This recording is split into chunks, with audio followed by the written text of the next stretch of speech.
The blade sliced through apple skin in one long ribbon, and Laurel Everton barely noticed the stranger watching her from the doorway of the general store until his shadow fell across the wooden crate where she worked.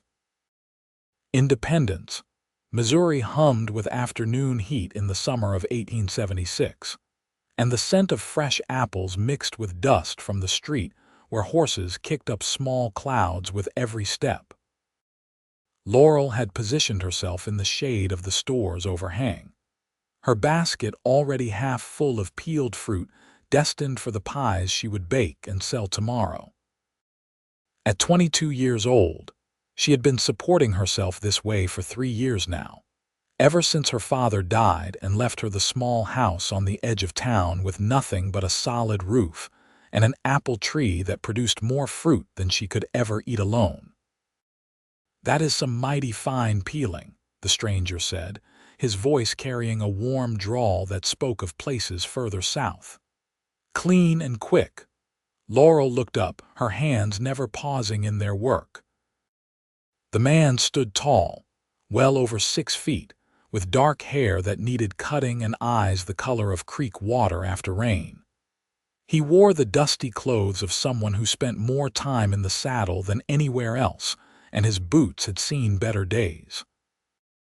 But his face held kindness despite the weariness etched around his eyes. "Thank you," she replied, returning her attention to the apple. She had learned long ago that engaging too much with strangers often led to complications she did not need. He did not move away. Instead, he leaned against the doorframe, watching her with an intensity that made her fingers falter for just a moment. "I wonder," he said quietly, "if you might peel away my loneliness too while you are at it." The words hung in the air between them, so raw and honest that Laurel forgot to breathe for a moment.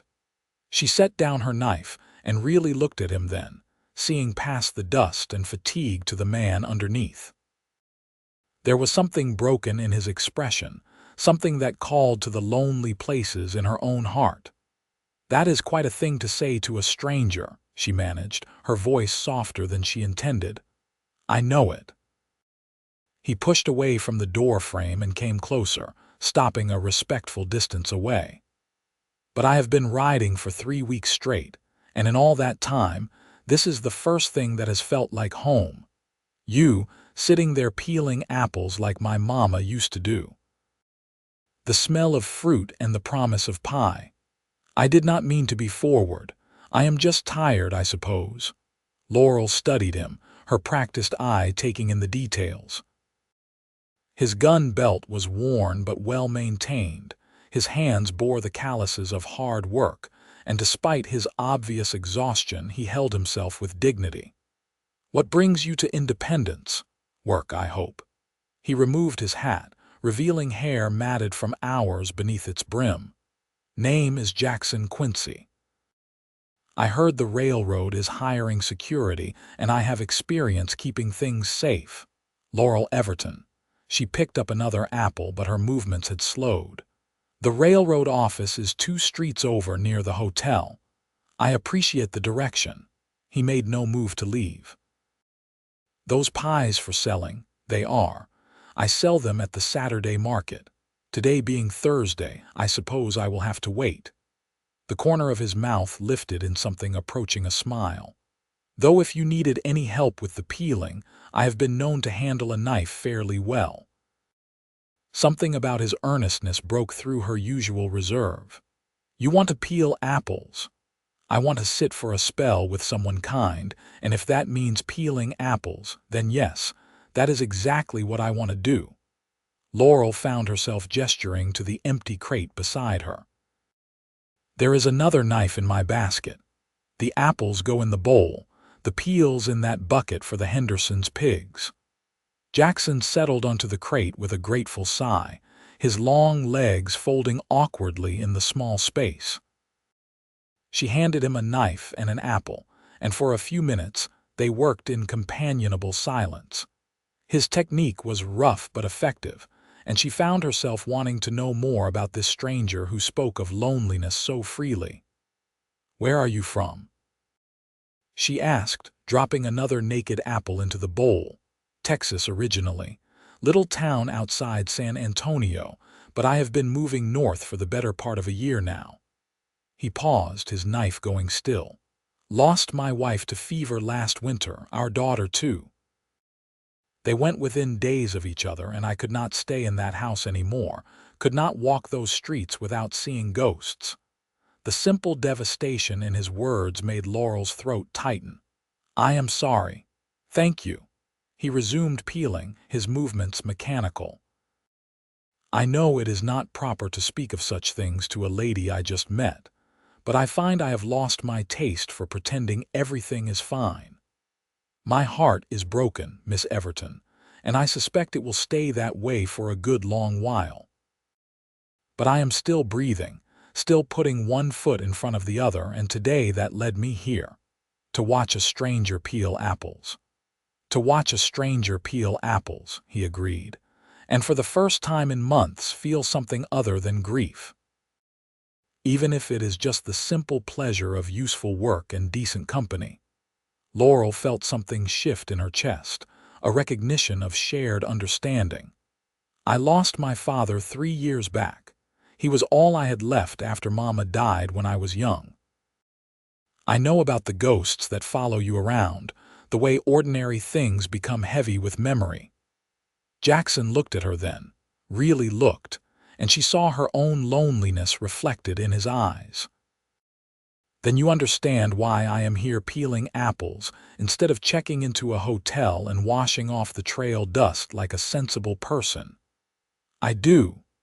She reached for another apple, her fingers brushing his as they both grabbed the same one. The contact sent a small shock through her, and she pulled back quickly. Sorry. Do not be. He handed her the apple. That is the first time I have touched another person in kindness since I buried my family. I had forgotten how much humans need that, the simple contact of being around others. They continued working as the afternoon sun tracked slowly across the sky. Other townspeople passed by, some nodding greetings to Laurel, others casting curious glances at Jackson. Mrs. Henderson stopped to discuss her order for the weekend, barely hiding her interest in the tall stranger. Mr. Cooper from the bank tipped his hat and mentioned something about a town meeting next week. Through it all, Jackson kept peeling apples with steady determination, and Laurel found herself relaxing in his presence in a way she had not expected. You have a life here, Jackson observed after Mrs. Henderson bustled away. People who know you depend on you. I suppose I do. It happened gradually, this building of a life. After Papa died, I had to find a way to support myself. I have always been good at baking, and the apple tree produces enough fruit that I can make pies without much expense. It grew from there. You live alone, in my father's house, yes. It raised some eyebrows at first, a young unmarried woman living by herself, but I have proven myself respectable enough that most people have stopped talking about it. She smiled slightly. Or at least they do not do it where I can hear. Jackson nodded, his expression thoughtful. Independence seems like a good town. Growing, prosperous. The railroad bringing in new opportunities. It is. We are fortunate to be on the route west. Many people pass through here, starting their journeys to Oregon or California. The town has doubled in size since I was a girl. But you have never wanted to go west yourself? Laurel considered the question, her knife moving in practiced strokes. I thought about it once after Papa died, selling everything and joining a wagon train, starting fresh somewhere new. But this is home. Whatever ghosts live here, they are my ghosts. I am not sure I would know who I am anywhere else. I understand that. Jackson finished another apple and reached for what turned out to be the last one in the basket. Though sometimes the ghosts get so loud you have no choice but to run. And have you outrun yours? He was quiet for a long moment, the final apple turning slowly in his hands. No, but I have learned to live with them a little better. The constant movement helps, I think. New places, new faces. It is harder for the memories to ambush you when everything around you is unfamiliar. That sounds exhausting. It is. He set down the peeled apple and looked at the pile they had created together. Which is why sitting here doing simple work with a kind woman feels like such a relief. I had forgotten that peace could feel like this, quiet and ordinary and good. Laurel felt heat rise in her cheeks at the sincerity in his voice. She busied herself gathering up the bowls and buckets, suddenly aware of how long they had been sitting together, how easily they had fallen into conversation. I should get these home and start on the crusts. I need to have a dozen pies ready by Saturday morning. Jackson stood, stretching his long frame with a wince that spoke of too many nights on hard ground. Let me help you carry these. It is the least I can do after taking up your afternoon. You helped with the peeling. That is worth more than you know. Even so. He picked up the bucket of peels and the heavier bowl of apples before she could protest. Which direction? She pointed east, toward the smaller houses on the edge of town, and they began walking together. The main street bustled with activity as people finished their daily business before supper. The blacksmith's hammer rang out in steady rhythm, and somewhere a dog barked excitedly. Laurel was acutely aware of the curious looks they received, the tall stranger carrying her supplies as though they had known each other for years instead of hours. People are staring, Jackson said quietly. Let them. They will create a story regardless of what the truth is. Might as well give them something to look at. He laughed at that, a rusty sound that seemed to surprise him as much as it did her. You have a practical view of gossip. Living alone teaches you that quickly. I can either spend my energy worrying about what people think, or I can focus on living my life. The second option seems more productive. They turned onto a quieter street where houses sat farther apart, each with its own garden and yard. Children played in the dusty road, their shouts and laughter filling the air with simple joy. Jackson watched them with an expression that made Laurel's heart ache, knowing he was seeing the daughter he had lost. This is me, she said, stopping in front of a modest house with peeling paint and a porch that sagged slightly on one side. But the windows were clean and the garden was well tended, and the apple tree in the backyard hung heavy with fruit. Jackson set down the bowls on the porch steps and took in the house with an appraising eye. That porch could use some shoring up. I know. I have been meaning to get to it, but carpentry is not among my skills. I could fix it for you. In exchange for a slice of pie, perhaps, when they are finished baking. Laurel turned to face him, studying his open expression. You do not even know if you are staying in Independence yet. The railroad might not hire you. They will hire me. I have good references, and I know my way around trouble. But regardless of that, I find myself wanting to stay, at least for a while. This town feels right in a way nowhere else has since I left Texas. Because of the apples and the promise of pie, she teased gently. Because of the woman peeling them, he said simply. You have kindness in you, Miss Everton, and you did not flinch away when I spoke honestly about my grief. You did not offer empty platitudes or change the subject. You just let me be sad and kept peeling apples, and that meant more than you can know. Laurel felt her eyes prick with unexpected tears. You were not the only lonely person sitting on that crate. I know. He reached out slowly, giving her time to step back if she wanted, and touched her hand briefly. Which is why I would like to fix your porch and eat pie and maybe find out if this feeling of rightness is real or just the desperate hope of a broken man. And if it is real, then maybe we can peel away each other's loneliness, one day at a time, until it does not feel quite so heavy anymore. The simplicity of it, the honest vulnerability, made something loosen in Laurel's chest. She had been alone for so long, had convinced herself she preferred it that way. But standing here with Jackson, she remembered what it felt like to have someone see her, really see her, and choose to stay anyway. "The railroad office closes at 5, she said. "You should go see about that job." "I will. But I will be back tomorrow to work on that porch if the offer stands." "It stands. Come around 8. I will have coffee ready."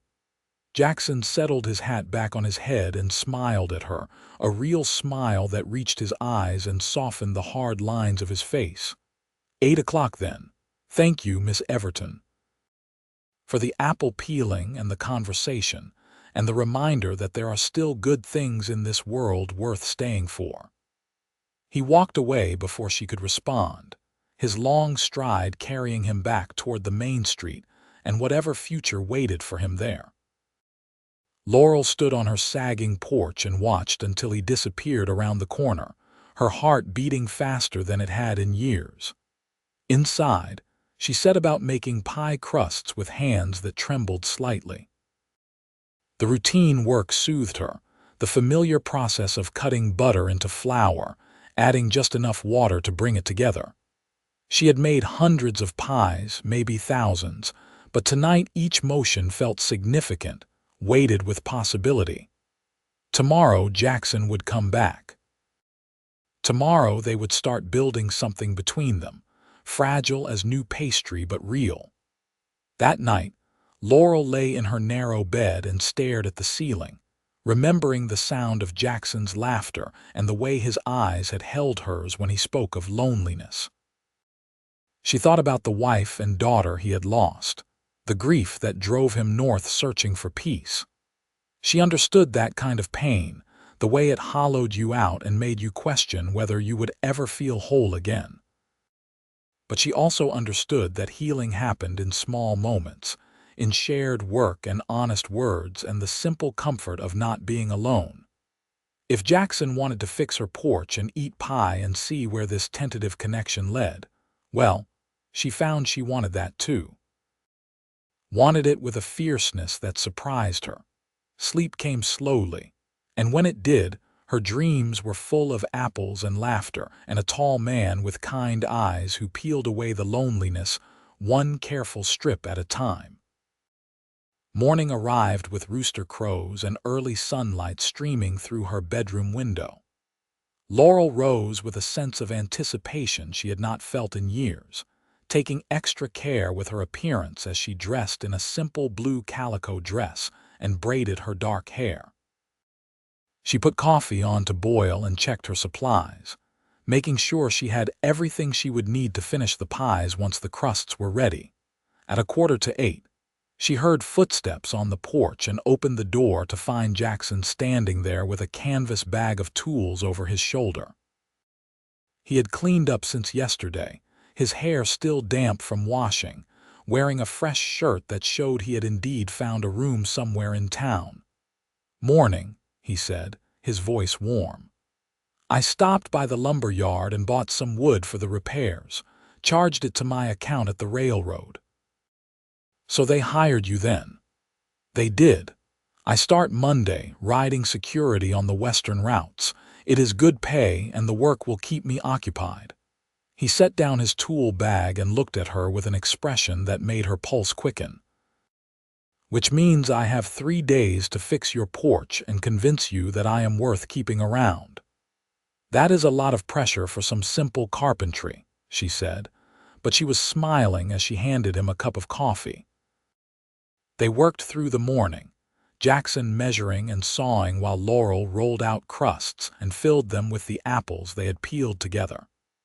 She could see him from the kitchen window, his movements sure and efficient as he replaced rotted boards and reinforced the sagging corner. Occasionally, he would pause to sip his coffee or wipe sweat from his forehead.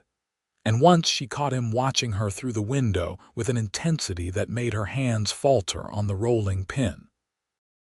Around noon, she brought out sandwiches and more coffee, and they sat together on the newly stable porch.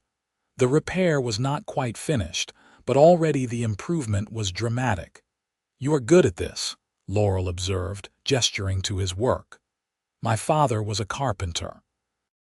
I learned from him before I decided ranching suited me better, but the skills stayed with me. Jackson bit into his sandwich and chewed thoughtfully.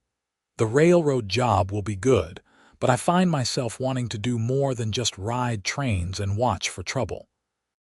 This, building and fixing things, it feels productive in a way I have been missing. Independence could always use another carpenter. Mr. Walsh is getting old, and he cannot keep up with all the work from new families moving in. Maybe.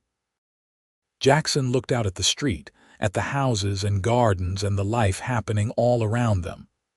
I need to prove I can stay in one place first.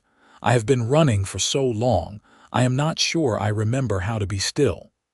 What made you stop here specifically? Missouri is not exactly on the way to anywhere particular from Texas. He was quiet for a moment, his coffee cup held between both hands. I told myself I was following work opportunities, going where the jobs were. But the truth is, I have been moving in circles, never quite committing to anywhere. Then I rode into Independence and saw you sitting there peeling apples, and something in me just settled. Like my body knew it was done running even if my mind has not caught up yet. Laurel felt the weight of his words, the significance of being someone's reason to stop. That is a lot to put on a stranger. You are not a stranger anymore. We peeled apples together. We shared our grief and our loneliness. We have moved past strange into something else, something I do not quite have a name for yet. Friendship, she offered, for a start. He met her eyes, and the heat in his gaze made her breath catch. Though I hope it might become more given time, but I know that is forward of me, and you have no reason to trust that I will stay, so I am content to be friends for now and see where that leads. I think, Laurel said carefully, that I would like to see where it leads to, but you are right that I need to know you will stay. I cannot risk my heart on someone who might disappear as suddenly as he arrived. That is fair. Jackson stood and gathered up the lunch plates. Then I had better finish this porch and start proving I am a man of my word. He worked through the afternoon while Laurel finished her pies, sliding them into the oven in batches and filling the house with the scent of baking apples and cinnamon. Neighbors passed by and called out greetings, their curiosity about Jackson barely concealed. Mrs. Henderson made a special trip just to inspect his work and interrogate Laurel about his intentions. He seems like a nice young man, she said, peering through the kitchen window at Jackson's back. And Lord knows you could use someone to help with the heavy work around here. But you be careful, Laurel. Men who drift into town can drift right back out again. I know, Mrs. Henderson, I am being careful. See that you are. You are like a daughter to me, and I would hate to see you hurt. After she left, Laurel carried a glass of water out to Jackson, who had stripped down to his undershirt in the afternoon heat. She tried not to notice the way the fabric clung to his broad shoulders, the play of muscles as he worked. Mrs. Henderson giving you advice? He asked, accepting the water gratefully, warning me about drifters who might break my heart. Smart woman. He drank deeply and handed back the glass. You should listen to her. I am exactly the kind of man she is warning you about. Except you are not drifting anymore, you said so yourself. I want to believe that, but wanting and doing are different things. What if I wake up one morning and the urge to run is too strong? What if I cannot be what you need? Laurel sat down on the porch steps, smoothing her skirt over her knees. What if you can? What if you stay and we build something real together and it turns out we are exactly what each other needs? Jackson sat beside her, close enough that their shoulders touched. Is that what you want? Something real with me? I barely know you. That is not an answer. She turned to look at him, at the honest hope in his face, and felt her careful defenses crumbling. Yes, I want something real with you. I have been alone for 3 years, telling myself I was fine, that I preferred my independence. But the truth is, I have been lonely every single day. And then you showed up and saw me, really saw me, and suddenly I remember what it feels like to want more than just getting through each day. I am broken, Laurel. My heart has pieces missing that might never grow back. So is mine. Maybe we can be broken together, and it will not feel quite so bad. He reached for her hand, threading his fingers through hers with a gentleness that made her eyes sting. I cannot promise I will not be difficult sometimes. The grief still hits me out of nowhere, and there are days when just getting out of bed feels impossible. I know those days. I will be patient with you if you are patient with me. They sat like that as the sun tracked lower in the sky, hands clasped and shoulders touching, not needing to fill the silence with words.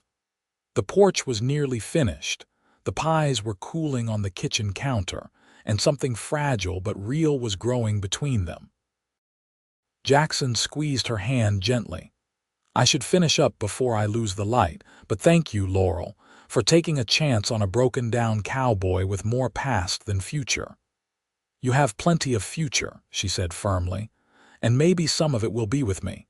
I hope so, I really do. He went back to work, and Laurel returned to her kitchen, but everything felt different now. The air seemed charged with possibility, and her movements had a lightness they had lacked before. She packaged up 3 pies for early customers who had placed special orders, carefully wrapping them in cloth and setting them aside for delivery. When Jackson finally declared the porch finished, the sun was setting in brilliant oranges and pinks. He walked Laurel around the house, pointing out what he had done, explaining how the reinforcements would prevent future sagging. It should last you a good 10 years at least, probably more if you keep it painted and dry. It is wonderful, thank you. She hesitated, then added, Would you like to stay for supper? It is just stew, nothing fancy, but there is plenty. His face lit up in a way that made him look younger, less burdened. I would like that very much. They ate at her small kitchen table, and Laurel learned more about his life before grief had appended it. He had owned a ranch outside San Antonio, raising cattle and horses. His wife Clara had been his childhood sweetheart, and their daughter Rosemary had been 4 years old when the fever took her. He spoke of them with love and sorrow, and Laurel listened without judgment, sharing her own memories of her father and the mother she barely remembered. Papa tried so hard after Mama died, she said, pushing stew around her bowl. He raised me as best he could, but I always felt like we were both just trying to fill this enormous hole she left behind. When he died, it was almost a relief in a way, like he could finally stop pretending to be okay. Do you think that is what we are doing, pretending to be okay? No. I think we are actually trying to be okay, which is different. We are not filling holes or running from ghosts. We are just putting one foot in front of the other and hoping it gets easier. And is it? Getting easier? Laurel met his eyes across the table. Today was easier than yesterday. And I think tomorrow might be easier still. After supper, Jackson helped her wash dishes, and they moved around her small kitchen with surprising ease, as though they had been doing this together for years instead of days. When the last plate was dried and put away, he reluctantly reached for his hat. I should go. It is not proper for me to stay too late. I know.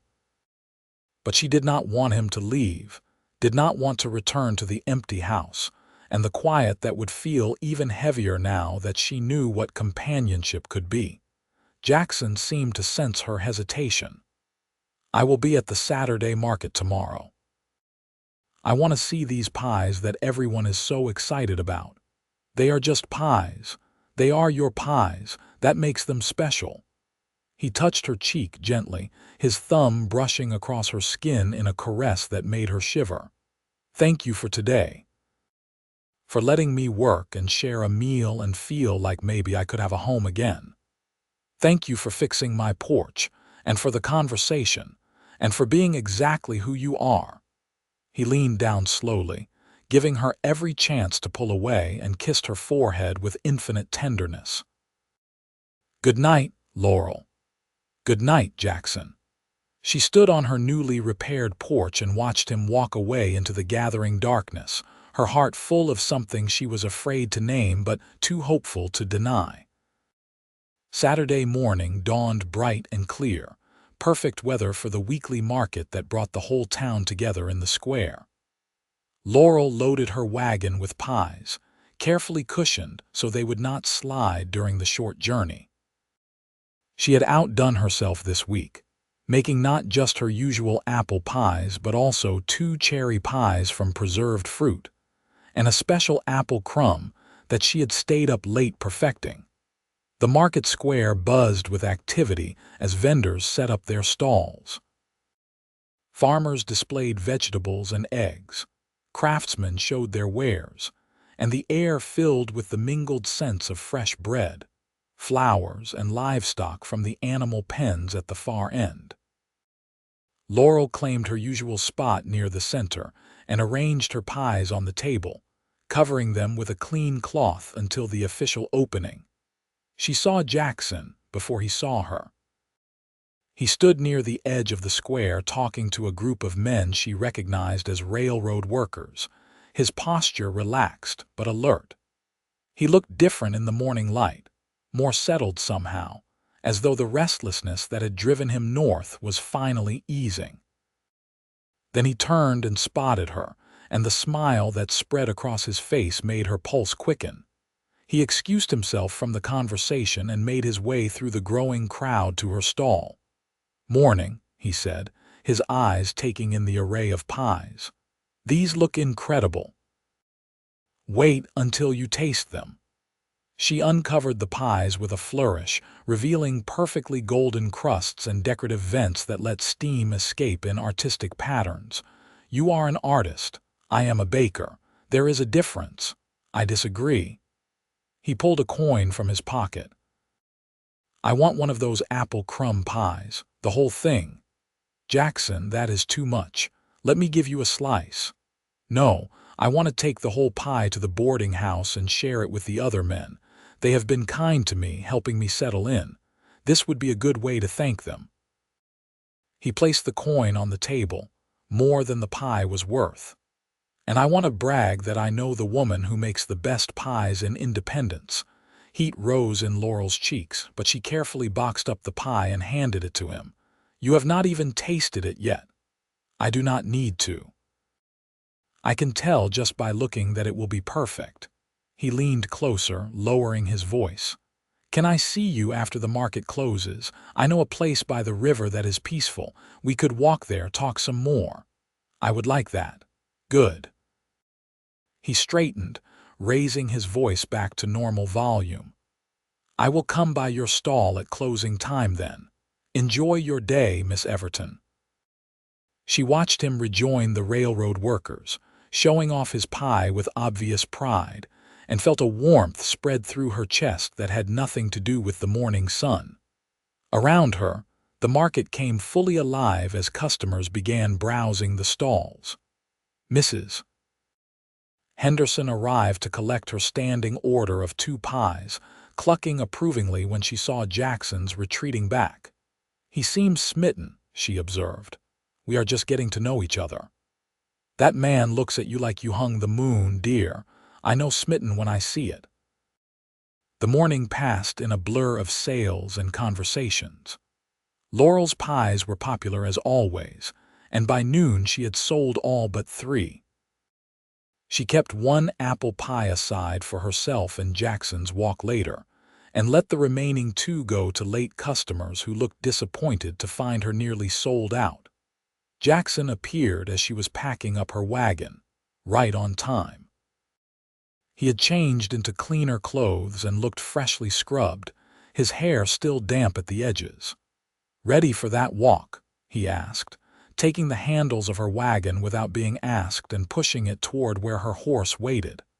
"Let me just get this loaded and we can go."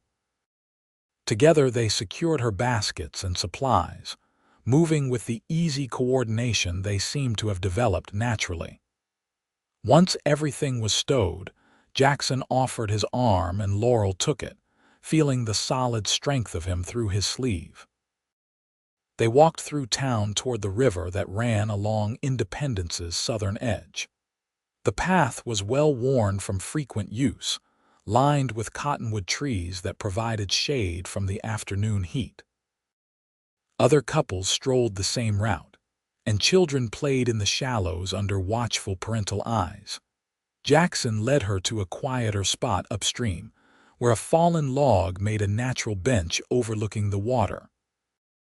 They sat close together, and Laurel felt the tension of the busy morning drain away in the peaceful setting. "This is lovely," she said.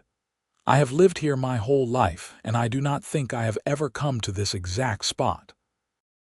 I found it my first day in town, when I was walking off the trail dust and trying to decide if Independence was worth staying for."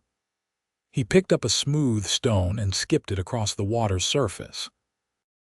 "I sat right here and thought about Clara and Rosemary, about how they would have loved a place like this, and I realized I was tired of running from places they would have loved. So you decided to stay. I decided to try. There is a difference." He looked at her, his expression serious. "I have spent the last year running from my grief, Laurel, convincing myself that if I just kept moving it would not be able to catch me. But it always did. Every town, every job, every new place I tried to make a fresh start, the grief came with me. Grief does not disappear just because we want it to. No, but I am starting to understand that maybe it is not supposed to. Maybe it is just part of who I am now, something I carry with me always. And maybe that is okay, as long as I can find moments of joy alongside it." Laurel reached for his hand, twining her fingers with his. "You have given yourself permission to be happy again." "I am trying to. It feels disloyal sometimes, like being happy means I have forgotten them. But I know Clara would not want me to live the rest of my life in misery.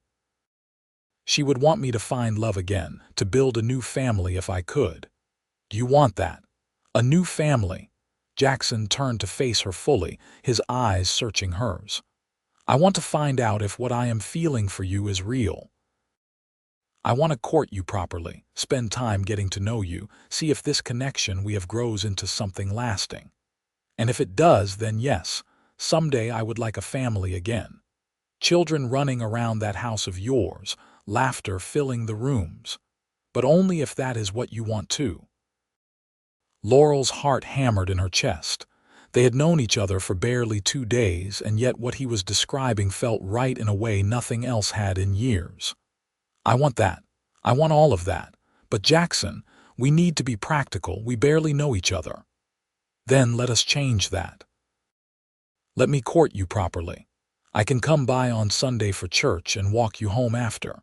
We can have supper together a few times a week. I will keep finding things around your house that need fixing, and you can keep feeding me pie. We will take our time and do this right. What about your job?" "The railroad will have you traveling." "Not as much as you might think. Most of my routes are local, and I will have 2 days off each week. It is steady work with good pay, and it will keep me in Independence. I can build a life here, Laurel. I want to build a life here. With you, if you will have me." She looked at this man who had wandered into her life asking her to peel away his loneliness, and felt her last reservations crumbling. He was broken and grieving and maybe still a little lost, but so was she. And together, they might find a way to be whole again. "Yes," she said simply. "Court me. Let us do this right and see where it leads." Jackson's smile was brilliant, transforming his whole face. He pulled her closer, wrapping an arm around her shoulders, and they sat together watching the river flow past. Birds called from the trees, and the sound of children's laughter drifted on the breeze, and for the first time in 3 years, Laurel felt truly at peace. "Thank you," Jackson murmured into her hair, "for taking a chance on me.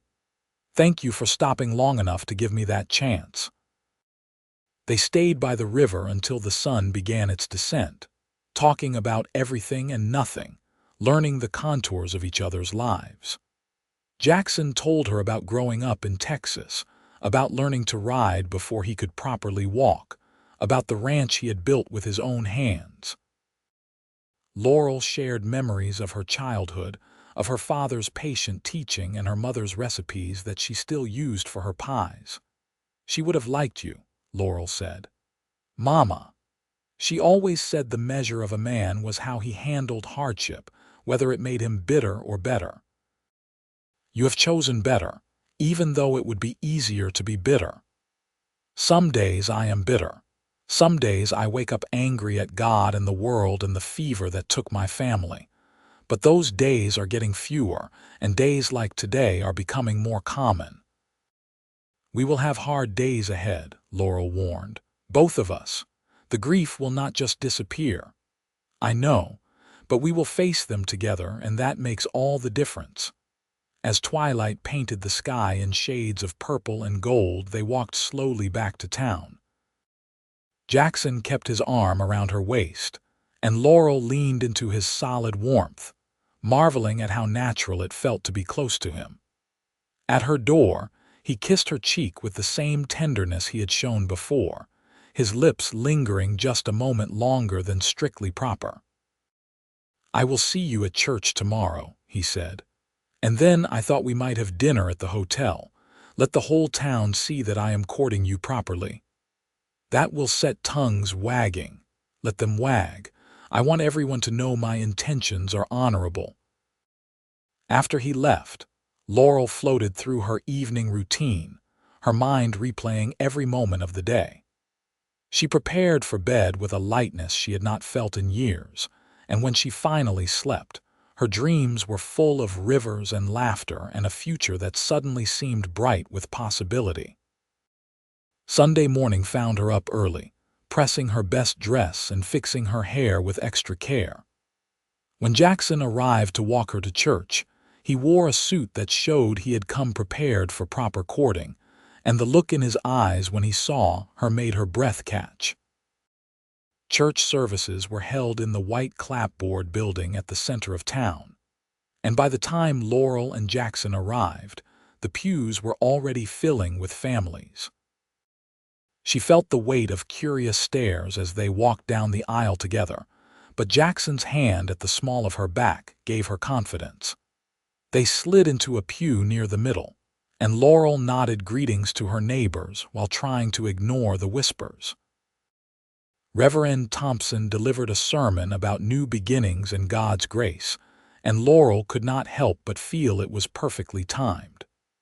Beside her, Jackson listened intently, occasionally glancing her way with soft smiles that made her heart flutter. After the service, they ran a gauntlet of introductions and friendly interrogation. Jackson handled it all with grace, answering questions about his background and plans while making it clear he was serious about staying in independence. Mrs. Henderson gave Laurel an approving nod, and even Mr. Cooper seemed satisfied that Jackson was respectable enough for their town's resident pie baker. Dinner at the hotel was a leisurely affair, the dining room full of Sunday customers enjoying roast chicken and potatoes. Jackson was attentive and charming, asking questions about her baking and her life with genuine interest. He spoke more about his work with the railroad, explaining that he would be riding security on supply trains heading west, making sure valuable cargo reached its destination safely. "It can be dangerous," he admitted. "There are gangs that target the trains looking for easy money, but the railroad has good security protocols and I will be working with experienced men. I worry about you getting hurt. I will be careful. I have too much to live for now to take stupid risks." He reached across the table and covered her hand with his. "You have given me a reason to come home, Laurel. That is not something I take lightly." Over the following weeks, they fell into a comfortable rhythm. Jackson would stop by several evenings a week after work, sharing supper and conversation. He found endless small projects around her house, fixing a loose shutter here, reinforcing a fence post there. Laurel fed him well and learned to read his moods, knowing when to give him space and when to push gently through his darker moments. The town quickly accepted them as a couple. People stopped being surprised to see Jackson at Laurel's house or walking with her through town. Mrs. Henderson became their unofficial champion, spreading the word that the young people were courting properly and respectably. Even the more conservative members of the community seemed satisfied with how Jackson conducted himself. 2 months after they met, Jackson took Laurel back to the river on a warm September afternoon. The leaves were just beginning to turn, painting the landscape in golds and oranges. They sat on their log and watched the water, and Laurel felt perfectly content. "I have been thinking," Jackson said carefully, "about the future. What about it? About making my intentions clear, about what comes next for us." He turned to face her, taking both her hands in his. "I love you, Laurel. I know it has only been a couple of months, but I am certain of it. You have become the light in my days, the reason I smile, the home I have been searching for." Tears pricked Laurel's eyes. "I love you too. I think I have from that first day when you asked me to peel away your loneliness. I want to marry you. I want to make a proper home with you, have children if we are blessed, build a life that honors both the past we have lost and the future we are creating." He reached into his pocket and pulled out a simple gold band. "This was my grandmother's ring. It is all I have left from my family in Texas. I would be honored if you would wear it, Jackson." The ring blurred through her tears. "Yes, of course, yes." He slipped the ring onto her finger and it fit perfectly, as though it had been waiting for her all along. Then he kissed her, soft and sweet and full of promise, and Laurel felt the last pieces of her broken heart begin to knit back together. They married a month later in the same church where they had sat together that first Sunday. The whole town turned out for the celebration, filling the pews and spilling out onto the street. Laurel wore a simple white dress that had belonged to her mother, altered to fit her frame, and carried wildflowers from the fields outside town. Jackson stood at the altar in his best suit, his eyes never leaving her face as she walked down the aisle. Reverend Thompson performed the ceremony with obvious joy, speaking of love and commitment, and the courage it took to open your heart again after loss. When Jackson kissed his bride, the church erupted in applause and cheers. The reception was held in the town square, with tables laden with food that the whole community had contributed. Laurel's pies featured prominently, of course, and people joked that Jackson had married her for her baking. He laughed and pulled her close, declaring loudly that he had married her for her kind heart and beautiful spirit. But yes, the pies were definitely a bonus. They spent their wedding night in Laurel's house, which was now their house, and Jackson carried her over the threshold with tenderness that made her cry happy tears. Their loving was gentle and sweet, two broken people finding healing in each other's arms. In the morning, Jackson woke before dawn and watched his wife sleep, marveling at the turn his life had taken. 6 months ago he had been lost and broken, running from grief with no destination in mind. Now he had a home, a wife, a community that had welcomed him in. He had not forgotten Clara and Rosemary, would never forget them, but he had learned to carry their memory without letting it crush him. Laurel stirred and opened her eyes, smiling when she saw him watching her. "What are you thinking about? How lucky I am. How grateful." He pulled her closer, tucking her head under his chin. "How much I love you. I love you too." She traced patterns on his chest, her wedding ring catching the early light. "Are you happy?" "I am. Genuinely, truly happy. I did not think I would ever feel this way again." They lay together as the sun rose, planning their future in quiet voices. Jackson would continue his work with the railroad for now, but he wanted to start taking on carpentry jobs on the side, building toward the day when he could work for himself. Laurel would keep baking her pies, at least until children came along. They talked about adding rooms to the house, about planting a bigger garden, about all the ordinary, wonderful things that made up a life together. The first year of their marriage was full of adjustments and discoveries. Jackson learned Laurel's rhythms, the way she liked her coffee in the morning and how she hummed while she baked. Laurel learned to read Jackson's silences, to know when he needed comfort and when he needed space. They had arguments, small squabbles about whose turn it was to fetch water or how much money to spend on new furniture. But they always talked through them, never letting anger fester. Jackson's work took him away from home several days each week, and those separations were hard at first. But he always came back full of stories about the places he had seen, the people he had met. And Laurel had her baking and her friends, a full life that continued even when he was gone. In the spring of 1878, Laurel discovered she was pregnant. She told Jackson over dinner, watching his face transform from confusion to shock to pure joy in the space of a heartbeat. He swept her into his arms and spun her around the kitchen, laughing and crying at the same time. "A baby," he kept saying. "We are having a baby. You are not frightened?" Laurel asked later when they were lying in bed. After what happened to Rosemary, Jackson was quiet for a long moment, his hand resting on her still flat belly. "I am terrified.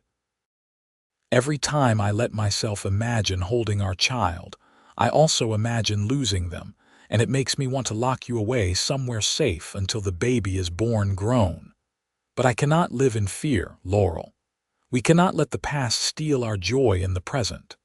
We will be careful. I will see the doctor regularly, take every precaution. And I will be here, supporting you every step of the way. I am going to talk to the railroad about reducing my routes, staying closer to home." Their son was born on a cold January morning in 1879, arriving after a long labor that left Laurel exhausted but triumphant. Jackson held the baby with shaking hands, tears streaming down his face as he counted tiny fingers and toes. They named him James, after Laurel's father, and called him Jamie from the start. Jackson was a devoted father, rising for nighttime feedings and changing diapers without complaint. He talked to Jamie constantly, telling him stories about his grandparents and the family history he would carry forward. Sometimes, Laurel would catch Jackson just watching the baby sleep, his expression a mixture of love and lingering fear. "I am afraid something will happen to him," he confessed one night. "I know it is not rational, but I cannot shake the fear." "I am afraid too," Laurel admitted. "Every time he sniffles or seems too quiet, but we cannot let fear rule our lives. We just have to love him and protect him as best we can and trust that God will watch over him." As Jamie grew from infant to toddler, Jackson's fears gradually eased. The boy was healthy and strong, with his mother's dark hair and his father's green eyes. He learned to walk early, toddling around the house and yard with fearless determination. Jackson built him toys and played with him for hours, making up for all the time he had missed with Rosemary. Meanwhile, Jackson's carpentry business was growing. He had started taking on small jobs while still working for the railroad, but as word spread about his quality work and fair prices, the demand increased. By the time Jamie was 2, Jackson was able to leave the railroad entirely and focus on building and repair work full-time. They added onto the house, creating a larger kitchen for Laurel's baking operation and a workshop for Jackson's carpentry. The apple tree continued to produce abundantly, and Laurel's pies remained popular at the Saturday market. Life was full and busy and good. In 1881, Laurel gave birth to twin daughters, Sarah and Emma. Jackson paced the hallway during the delivery, terrified when he heard two babies crying instead of one. But both girls were healthy, if small, and Laurel recovered well despite the difficult birth. 3 children, Jackson marveled, holding a daughter in each arm while Jamie peered curiously at his new sisters. Our house is going to be chaos. Wonderful chaos, Laurel agreed, exhausted but happy. The years flowed past in a river of ordinary moments that made up an extraordinary life. Jamie started school and proved to be a bright student. The twins grew into mischievous toddlers who kept everyone on their toes. Jackson's business thrived, and he hired apprentices to help with the increasing workload. Laurel reduced her pie production as the children demanded more of her time, but she still baked for special occasions and the Saturday market when she could.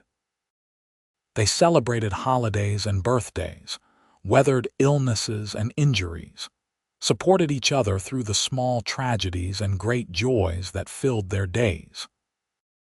Jackson never forgot Clara and Rosemary, keeping their memory alive through stories and an annual visit to the church cemetery where he had erected a small memorial stone.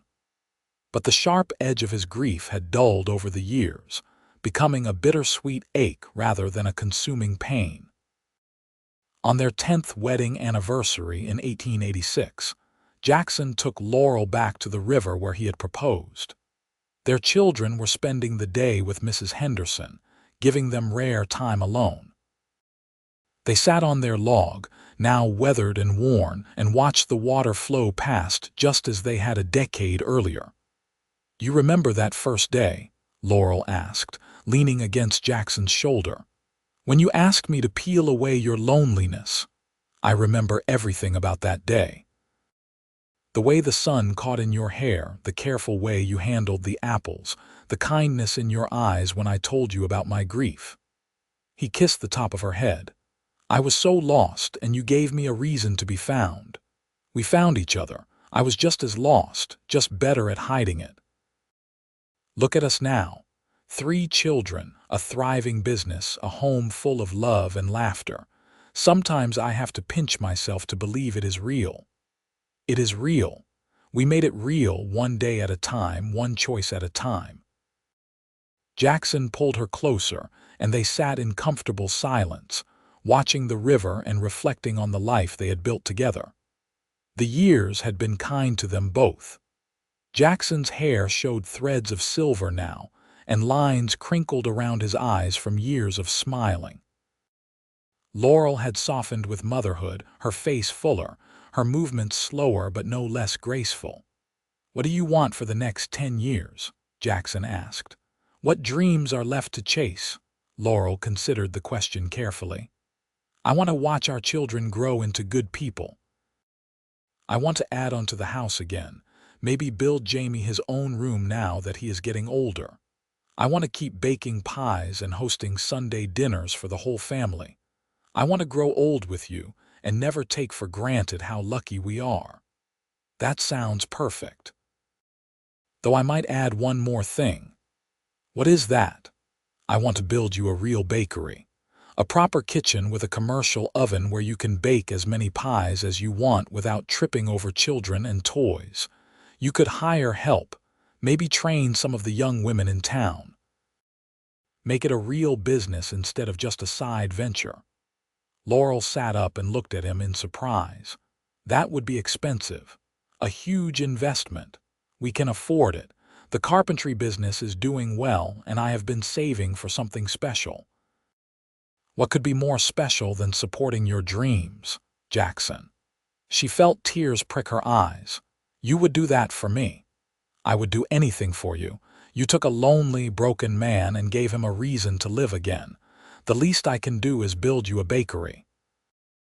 They kissed there by the river, still as in love as they had been 10 years earlier when Jackson had slipped his grandmother's ring onto her finger. The water flowed past, unchanging and eternal, and Laurel thought about how their love was like that river, constant and strong, carrying them forward through all of life's changes. Jackson did build her a bakery, a small but perfectly designed building next to his carpentry shop. It had everything Laurel needed: a large commercial oven, plenty of counter space, storage for supplies, and a storefront where customers could purchase pies and pastries. She hired 2 young women from town as assistants and trained them in her techniques, passing on recipes her mother had taught her. The business flourished. Laurel's pies were already famous in Independence, but with the expanded capacity, she could take on larger orders. She baked for weddings and parties, supplied pies to the hotel restaurant, and still managed to have fresh inventory for the Saturday market. The money was good, but more than that, she loved the work, loved creating something beautiful and delicious that brought joy to others. Jamie grew into a serious, thoughtful young man who showed an aptitude for his father's carpentry work. Jackson began teaching him the trade, and they worked side by side in the shop, building furniture and taking on construction projects. The twins were bright and lively, keeping everyone entertained with their antics. They looked so much alike that even their parents sometimes had trouble telling them apart, but their personalities were distinct. Sarah was quiet and loved books, while Emma was adventurous and always getting into mischief. In 1889, when Jamie was 10 and the twins were 8, Laurel discovered she was pregnant again. This pregnancy was unexpected and more difficult than the others, and she spent the last months on bed rest, while Jackson juggled running his business and caring for their household. The neighbors rallied around them, bringing meals and watching the children, demonstrating the community they had become part of. Their 4th child, a son they named Daniel, was born healthy but small. Laurel recovered slowly, and for a while Jackson worried they might lose her. But she was strong, fighting her way back to health with determination that reminded him why he had fallen in love with her in the first place. "No more babies," the doctor advised firmly. "Your body needs time to recover, and another pregnancy could be dangerous." Jackson held his wife's hand and nodded agreement, grateful beyond words that she had survived. 4 children were more than enough, a blessing he had never expected to receive after losing his first family. As Daniel grew from baby to toddler, the Quincy household settled into a new normal. The house was constantly full of noise and activity, children running in and out, friends visiting, meals shared around a table too small for their growing family. Jackson expanded the dining room and built a larger table, making sure there was space for everyone. The years continued their steady march. Jamie entered his teenage years and became more serious about learning carpentry, talking about eventually taking over his father's business. The twins started helping their mother in the bakery after school, learning to bake and manage customers. Daniel was a quiet child who loved music, and Jackson bought him a harmonica that he practiced obsessively. On a spring evening in 1893, 15 years after their wedding, Jackson and Laurel sat on their porch watching the sun set. The children were playing in the yard, their laughter floating on the evening breeze. The apple tree was in full bloom, promising another abundant harvest. "We have built a good life," Laurel said, reaching for Jackson's hand. "We have. Better than I ever dreamed possible." He brought her hand to his lips and kissed it gently. "Do you ever regret taking a chance on a lonely cowboy who wandered into your life?" "Not once. You are the best decision I ever made. Even when I am grumpy after a hard day's work, or when I leave sawdust track through the house." Even then, she squeezed his hand. "You are my home, Jackson. Wherever you are, that is where I belong. I love you, Laurel Quincy, more with each passing year. I love you too." They sat together as darkness fell and the stars emerged, comfortable in the silence and each other's presence. Inside the house, lamps were lit and the children began getting ready for bed. This was their life now, full and messy and beautiful, built on a foundation of love and trust and the courage to heal. The seasons turned, bringing changes both expected and surprising. Jamie turned 18 and officially joined his father's carpentry business as a full partner. He had grown into a fine young man, tall and strong like Jackson, with his mother's kindness and practical nature. The twins were 16 and inseparable, both working regularly in the bakery and dreaming of their futures. Daniel was 12, still quiet but showing a gift for music that led Jackson to arrange lessons with the church organist. In 1896, Independence celebrated its 50th anniversary as an official town. The whole community came together for a week-long festival, and Jackson was asked to help build a permanent bandstand in the town square. He threw himself into the project, working alongside Jamie and several other carpenters to create something beautiful and lasting. Laurel provided pies for the celebration feast, baking for 3 days straight with help from the twins and her bakery assistants. The result was over 200 pies of various types, a testament to how far her small operation had grown. At the festival's closing ceremony, the mayor gave a speech about community and perseverance, thanking the families who had helped build Independence into the thriving town it had become. He specifically mentioned Jackson and Laurel, praising their contributions and the example they set of hard work and dedication. "Who would have thought," Jackson whispered to Laurel as they stood for applause, "that the broken cowboy who rode into town 20 years ago would end up being honored like this?" "I thought it," she whispered back. "I saw your potential from the very beginning." That night, after the festivities ended and they were home with their children all asleep, Jackson pulled Laurel onto the porch to watch the stars. "I have been thinking," he said, "about the future. About what comes next. We are getting philosophical in our old age," Laurel teased. They were both in their 40s now, though still healthy and active. "I am serious. Jamie is grown and working beside me. The girls will likely marry in the next few years. Daniel is becoming his own person. Our life is going to change as the children move into their own lives." "Is that what worries you?" "Them leaving, not worry exactly, but I want to make sure we are prepared, that we have dreams and plans beyond raising children." Laurel leaned against him, considering his words. "What do you want to do?" "I want to travel with you." "Not far, just around Missouri and maybe into Kansas. See some of the country I passed through when I was running north. But this time really see it, with you beside me, taking our time and enjoying the journey."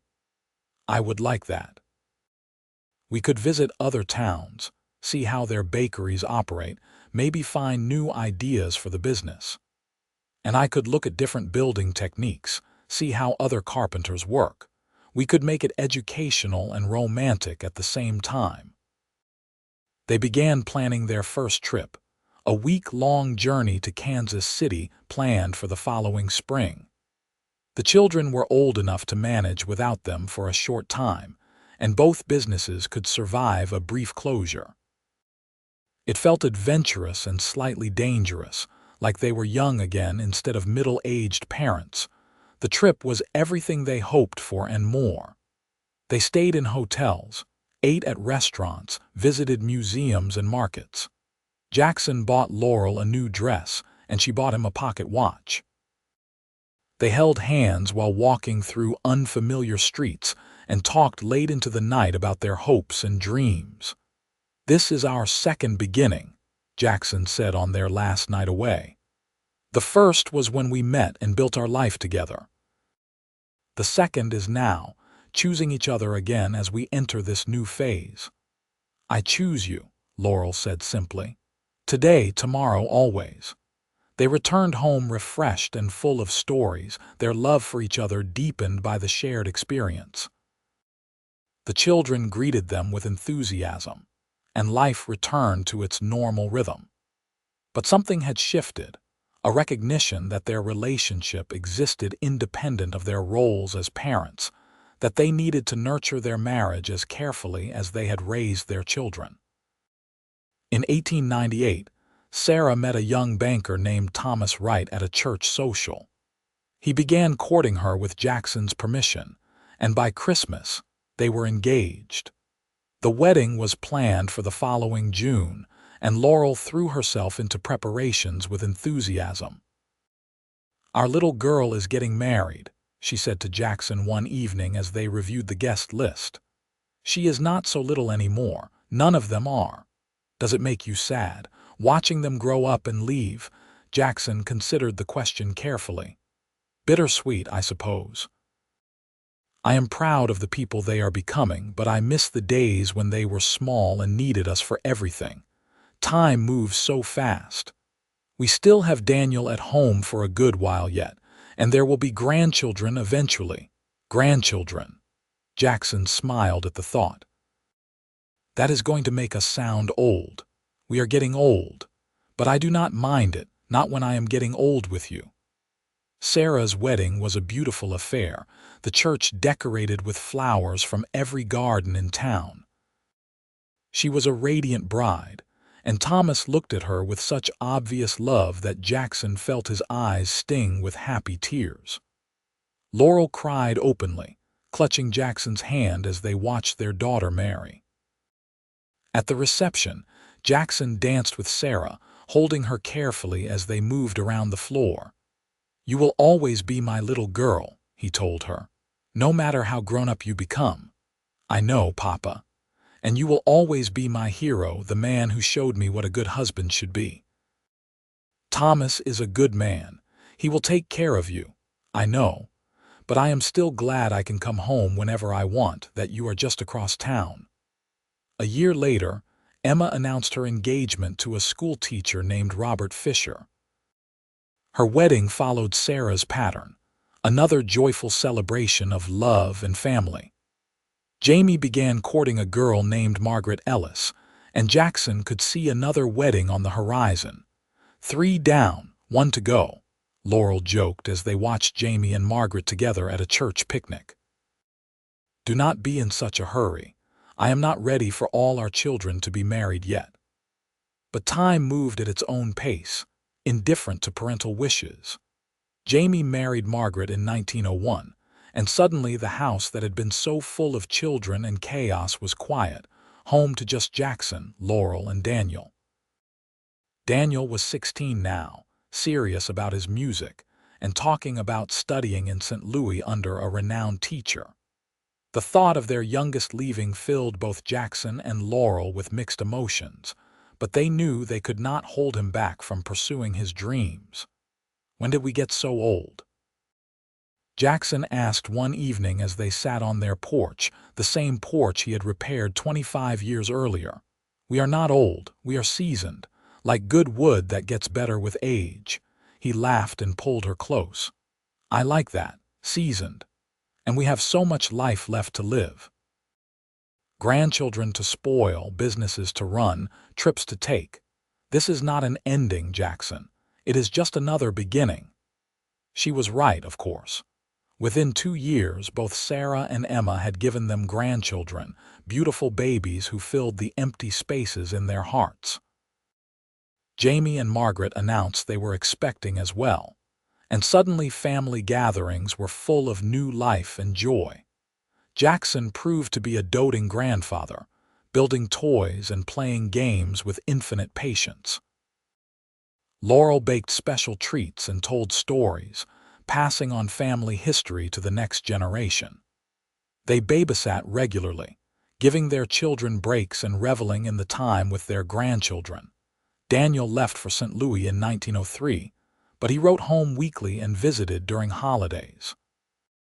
His letters were full of musical theory and performances, and Jackson felt immense pride in his youngest son's accomplishments. "We did it," he said to Laurel one night as they prepared for bed. "We raised 4 good children who are making their own ways in the world. We should be proud.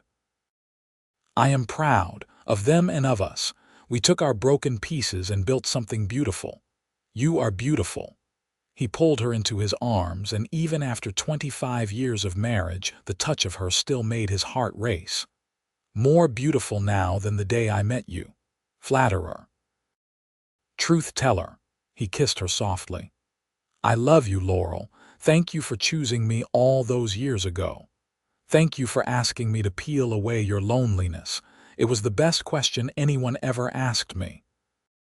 They made love tenderly. Two people who knew each other's bodies and hearts completely, who had weathered storms and celebrated triumphs together. Afterward, they lay entwined in the darkness, comfortable in the silence and the warmth of each other's presence. The years continued to pass in a blur of seasons and celebrations. More grandchildren arrived, a total of 8 by 1910, ranging from infants to rambunctious 10-year-olds. Jackson and Laurel's house became the gathering place for Sunday dinners and holiday celebrations, always full of family and love. Jackson's carpentry business remained successful, though he had slowed down somewhat, letting Jamie take on more of the physical labor while he focused on design and management. Laurel had done the same with the bakery, training the twins to handle most of the daily operations while she developed new recipes and managed the business side. They still took trips together, exploring more of Missouri and venturing into neighboring states. They visited Daniel in St. Louis and attended his performances, swelling with pride as he played piano for appreciative audiences. They traveled to Kansas City for Jamie's carpentry exhibitions, and celebrated when he won awards for his furniture designs. In 1916, 38 years after their wedding, Independence threw a celebration for couples married 35 years or longer. Jackson and Laurel attended along with a dozen other long-married couples, and the event turned into a joyful reflection on enduring love. The mayor asked each couple to share their secret to a lasting marriage. When it was their turn, Jackson stood with Laurel's hand in his and spoke from the heart.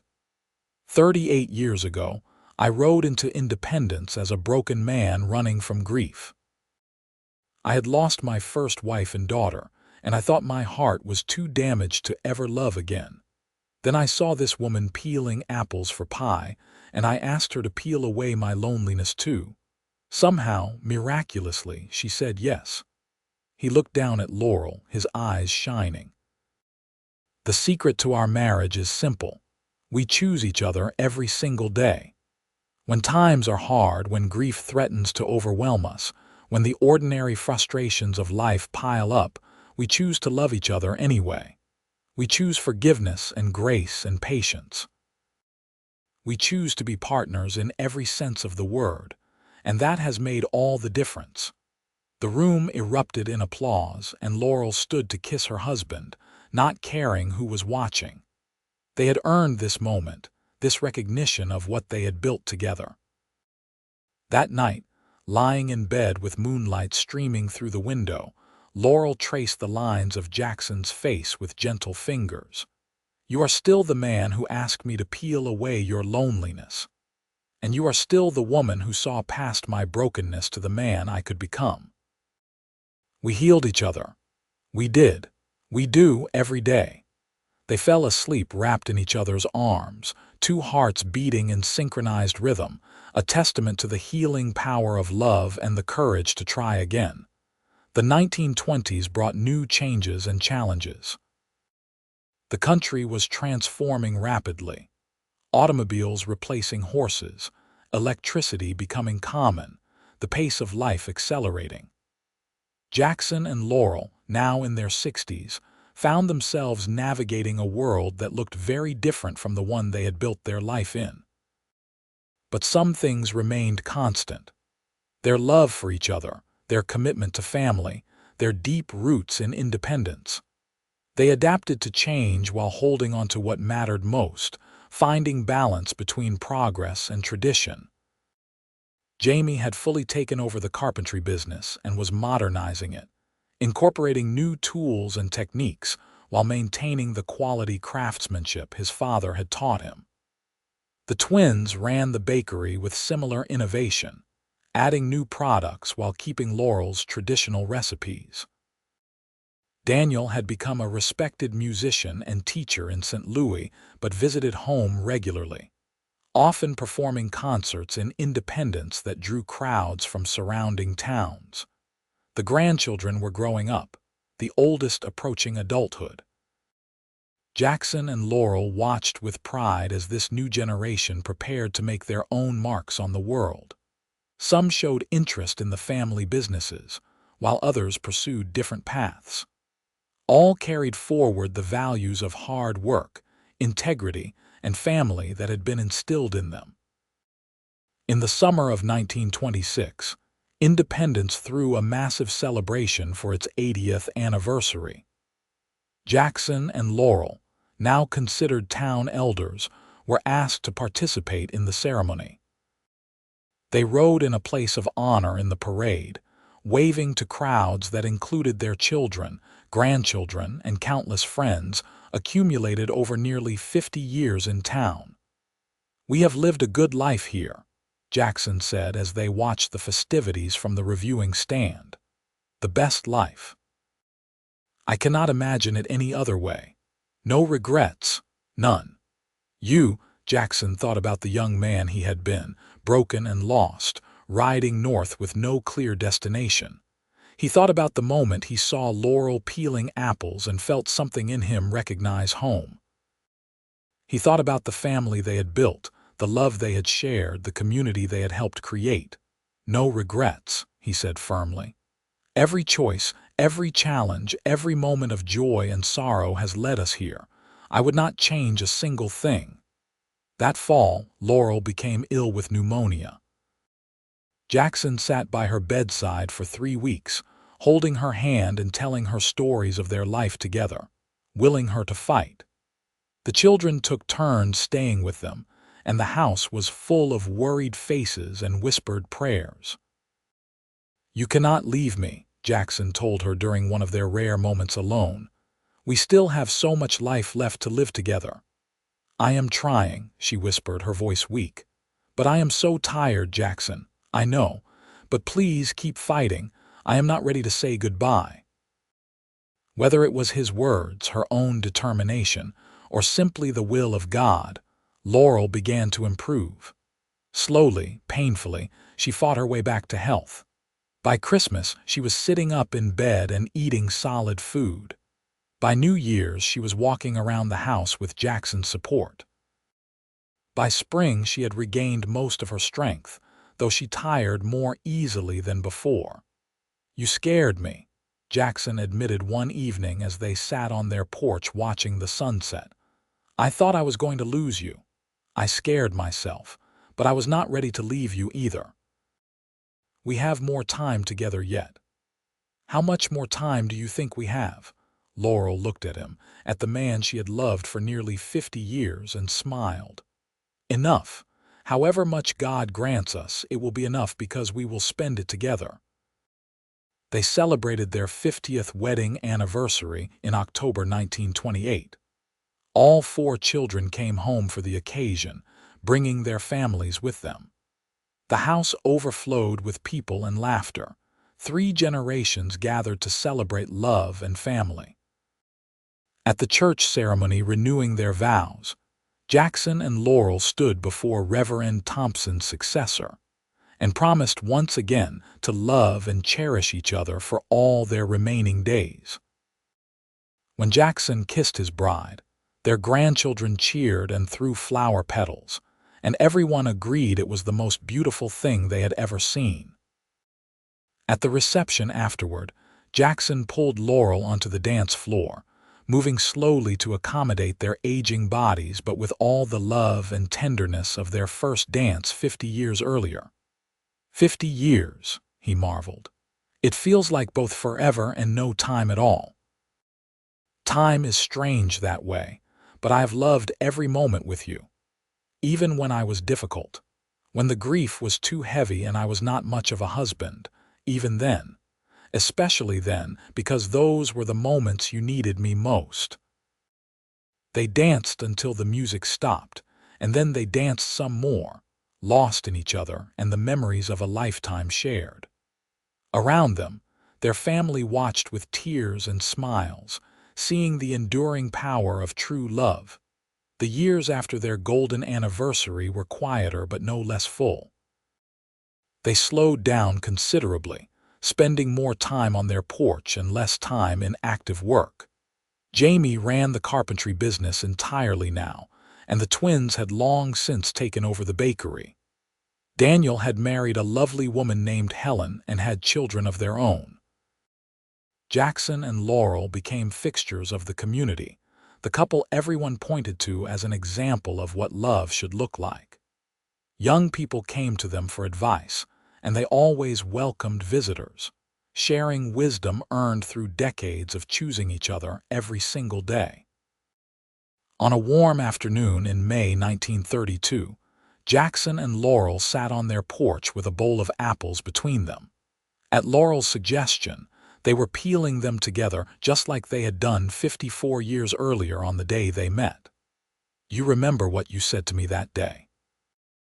Laurel asked, her fingers moving slower than they once had but still steady.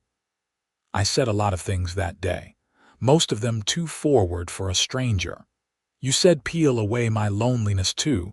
It was the most honest, vulnerable thing anyone had ever said to me." Jackson set down his apple and took her hand, their fingers intertwining with the ease of long practice. "And you did. You peeled away my loneliness layer by layer, day by day, year by year, until I could not even remember what it felt like to be that lost. We peeled away each other's loneliness. That is what love does. It strips away the isolation and the fear and the sadness, leaving only the essential parts of who we are. You are the essential part of who I am. Without you, I am only half a person. And you are my other half.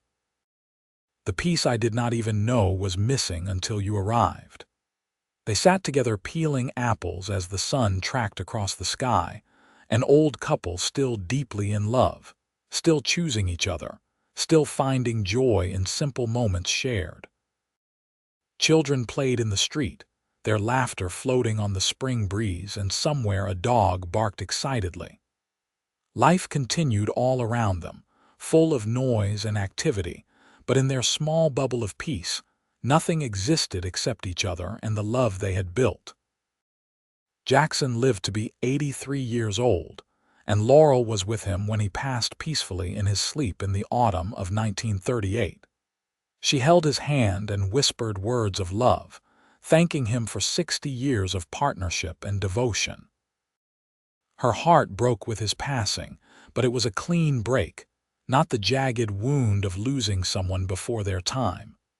They had lived a full life together, and she was grateful for every moment. Laurel followed him 2 years later, surrounded by her children and grandchildren, her great-grandchildren playing in the next room. Her last words were, "Tell Jackson I am coming home," and she died with a smile on her face, ready to be reunited with her beloved. They were buried side by side in the Independence Cemetery under a shared headstone that read, "Jackson Quincy and Laurel Quincy, beloved husband and wife who peeled away each other's loneliness and built a legacy of love." Their children carried forward the businesses and values they had instilled. The carpentry shop remained in the family for 3 more generations, and the bakery still operates today, run by Laurel's great-great-granddaughter, who uses the same apple pie recipe her ancestor perfected. The house where they raised their family still stands on the edge of Independence, and the apple tree, though ancient now, continues to produce fruit every fall.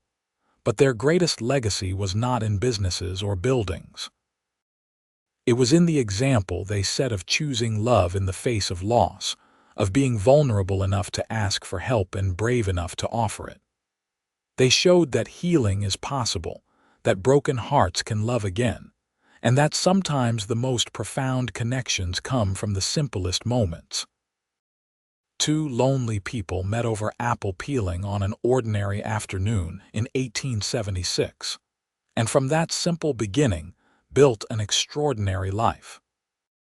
They proved that love is not just a feeling but a choice made every day, through good times and hard times, through joy and sorrow, until death finally parts what nothing in life could separate.